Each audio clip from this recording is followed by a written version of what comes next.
This is really interesting. Just as this morning we did the charisma pattern, which scoops up all the VAK stuff, you can use this because this gets, well, I was going to say you can structure your communication so that it hits all the meta programs.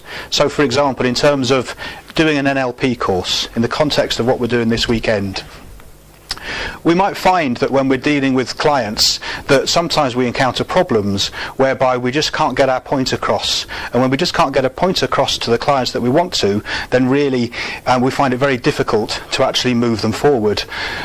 And what we want to do is move them forward, obviously, towards achieving their aims and their objectives and our own goals and outcomes.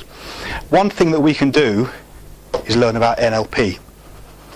Or more specifically, we can look at matching, mirroring, we can look at building up rapport, we can build on calibration, on VAK, on anchoring, and all of those little tools.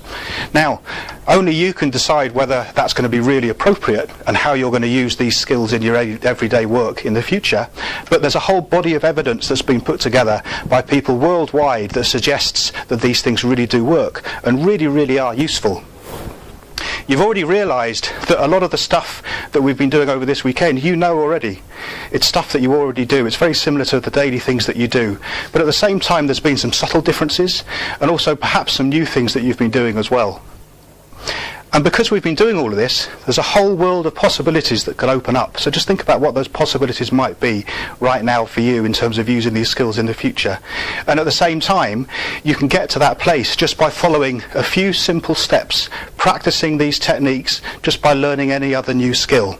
And once you've done that, just think about the benefits for you in terms of the skills and enhanced abilities that you're going to have and how that's going to affect your communication and what that's going to mean for the groups that you're going to be working with in achieving their outcomes in the future. Okay.